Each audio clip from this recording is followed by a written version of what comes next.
Қасиетті Қырғыз елім, құрметті қырғызстандықтар, менің қайрылуым, сіздер білесіздер, бір қанша жолы қайрылу жасадық. Тилекке қарсы негізгі талапкердің жоқтығы өкіндірек. Ошол суроолордун көпчүлүгү ошол негизги талапкер келе. Мен ал кишиге Кочкаратыда да чакырдым эле. Кийин WhatsApp'тар аркылуу дагы, Facebook'тар аркылуу да чакырдым эле. Тилекке каршы келбей койгондугу өкүндүрөт.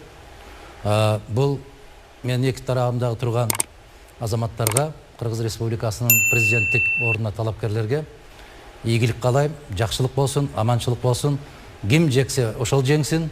Бүтүндөй аягында биздин касиеттүү мамлекетибиз, биздин элибиз жеңген болсун.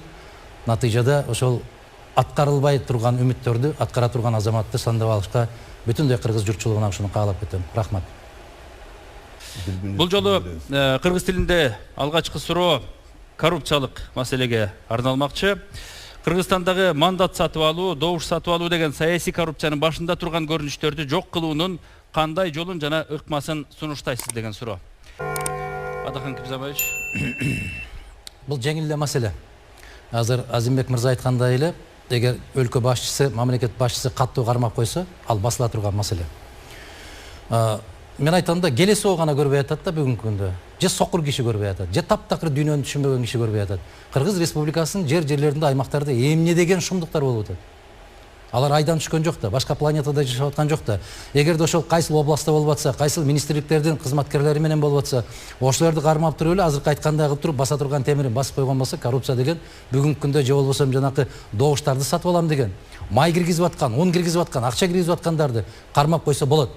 Тилекке каршы өткөндө көрдүңүз го, бир инсан башка киши үчүн үгүт насаат ишин жасап койсо, Сооронбай Жээнбековке эскертүү бербестен ташип, анын кандидатурасын алып койгон кишиге берет. Эми көрүнүп эле турат да, айылайын. Кыргыз калкы баарын карап турат, бирок адилетсиздиктен тайды. Адилетсиздик тайган жерде эч качан жакшылык болбойт. Кудай өзү сактасын. Канды Кудай урарды өз элине кас болот деген ушул. Адахан Кибзабаевич. Мен жана кайра кайталашка туура келип атат да. Каалоо болуш керек, Алмаз мырза, каалоо болуш керек. Эгер каалоо болгон болсо, мына YouTube'ду ачса болот, Facebook'тарды ачкан болсо, күн сайын чыгып атпайбы? Ким, кайсы партиянын, кайсы талапкердин адамдары кайсы жерде эмне жумуштарды кылып атат? Мына Ноокат районундагы бүт баарын айдап барып, стадионго камап коюп, акимдин орун басары өзү ошол жерде кайтарып отурган эмне? Кече Кочкаратадагы эмне деген шумдук?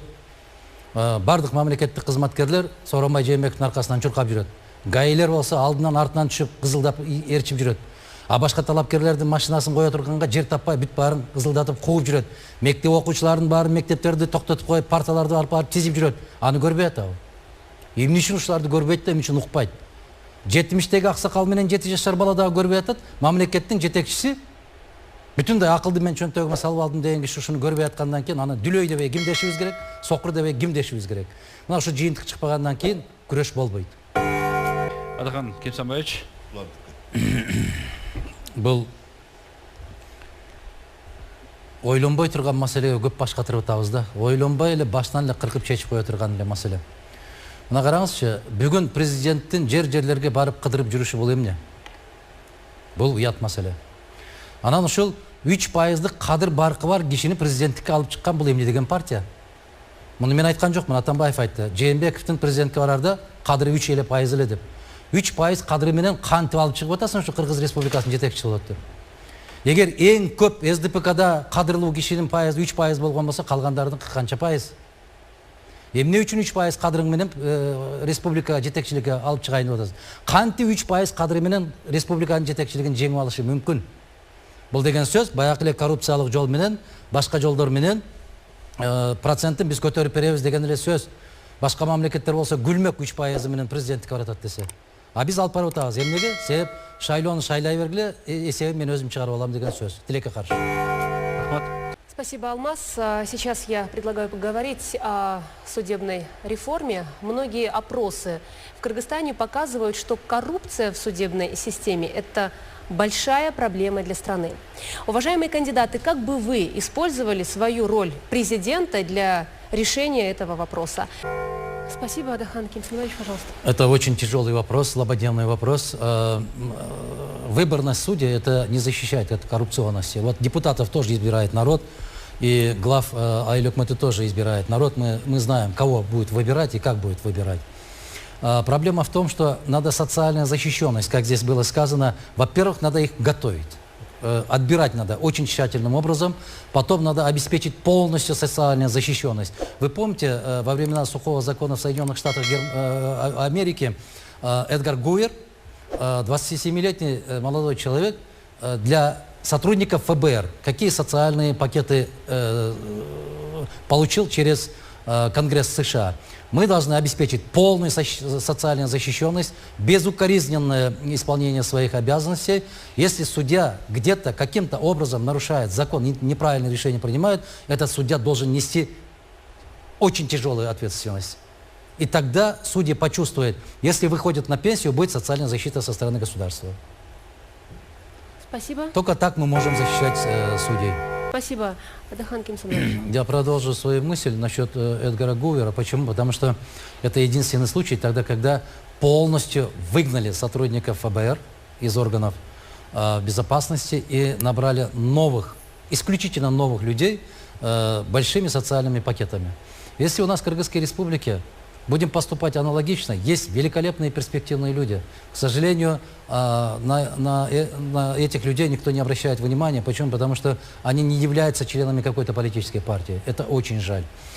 Если с другой стороны подойти, выбор на судей, я еще раз говорю, что не защищает, потому что тогда судьи попадают в зависимость от своих избирателей, то есть они становятся заложниками вот того региона, откуда они были избраны, или районные судьи, или городские, или областные судьи. Поэтому мы должны выработать государственную программу. Галина Анатольевна Скрипкина говорила, из-за нехватки 30 тысяч долларов мы не могли выставить кандидатуру очень хорошего человека. Спасибо, Адахан Кимсанбаевич, пожалуйста. Судьи должны быть вне политики. Вот последнее событие показывает, к сожалению, вот Роза Отымбаева с ужасом, с удивлением выступает, говорит, что во что превратили мы судебную систему власти. Они в свое время создавали для того, чтобы судьи были послушными. Она думала, что всегда будет слушаться ее. Но как только она ушла, она уже никто. Теперь она удивляется, почему вы меня не слушаете? Потому что они не служат закону. Сегодня служит одной партии, завтра будет служить другой партии. Поэтому судебная система, правоохранительные органы должны быть вне политики. Они должны служить закону и должны служить народу, а не партийным боссам или политическим руководителям нашей страны. А как мы можем этого добиться? Это очень тяжелый путь. Очень. Это зависит не только от системы образования судебной системы, но и зависит от политической, социальной культуры самих людей. Мы должны воспитывать общество. Только так и никак иначе. Спасибо. Урматтуу талапкерлер, биз кийинки бөлүгүн баштайбыз. Бүгүнкү телетаймаштардын азыр кайрадан кыргыз тилиндеги маселени талкууга өтмөкчүбүз. Бул жолу Кыргызстандын мындан аркы өнүгүүсү үчүн мамлекеттик башкаруунун кандай формасы ылайыктуу деп эсептейсиз? Эмне үчүн деген суроонун тегерегинде сөз болот. Адахан Кимсанбаевич. Бүгүн эле пайда болуп калган жок. Биздин пикир 2006 жылы бүтүн Кыргызстан саясий партиясын куруп атканда биз ушундай программа кабыл алганбыз. Кыргыз өкмөтү дегенди жоюп, бүткүл эл тарабынан шайланган президент бир эле убакта аткаруу бийлигинин башында туруусу керек дегенбиз. Кыргыз республикасына 120 депутаттын кажети жок, ашып барса 60 болуш керек, бир мандаттуу болуш керек. Мейли партиялар жылдырсын, бирок ошол элдин элегинен өтүп келсин деп атабыз. Андан кийин ошол министрлердин санын кескин түрдө кыскартуу керек, областтык, райондук жетекчилерге чоң укуктарды беришибиз керек да, мүмкүнчүлүктү беришибиз керек. Мындайча айтканда, кагылган казык Бишкекте туруш керек дагы, ошол Алайкууда болобу, Чоң Алайда болобу, же Түптө болобу, же Маймакта болобу, чыгып туруш керек, зыңгырап туруш керек, үнү угулуп туруш керек. Өсөөр элге бир башчы да шорду элге 1000 башчы дейт. Азыр 1000 башчылардын заманында жашап атабыз. Биз ошол өсөөр эл катарында башчыбыз болушу керек, ал жоопкерчиликти мойнуна алышы керек. Азимбек Анаркулович айткандай, жыл сайын элдин алдында ошол отчетун берип туруш керек. Элге жакса иштесин, жакпаса кете бере турган бир институтту пайда кылышыбыз керек. 6 жылга чейин күтпөшүбүз керек. Эгер чириген бир нерсени тамак жасап алган болсок, аны ооз тийгенде эле жарабайт экен деп коюшубуз керек. Рахмат. Адахан Кимсанбаевич. Геп конституцияда дагы, мыйзамда дагы эмес, геп адамдын ыйманында да.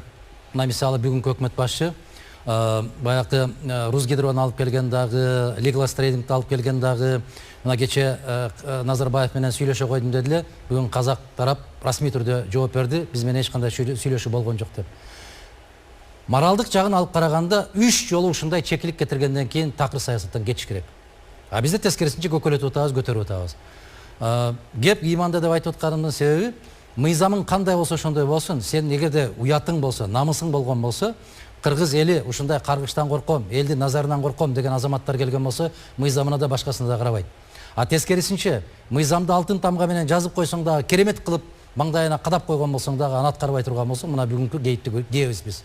Тилекке каршы бүгүн ошондой заманда жашап атабыз. Президенттиң дагы, өкмөттүң дагы, жогорку кеңештин дагы эл менен чатагы жок бүгүн. Ар кимиси өзүнүн билгенин жасап атат. Эч кимдин алдында жооп бербейт. Ошондуктан ыймандуу азаматтардын келишин күтүшүбүз керек. Рахмат. Атаган Кимзамаевич. Мына бүт баарды талкуулар ушуга келип атат. Кеп жана өзөгүндө деп атпайбы? Ошо өзөгүң өрттөнгүр, өзөктү ким түзүп атат? Ким шайлап атат да, кандай жолдор менен келип атат? Кеп ушунда, ошондук үчүн айтам.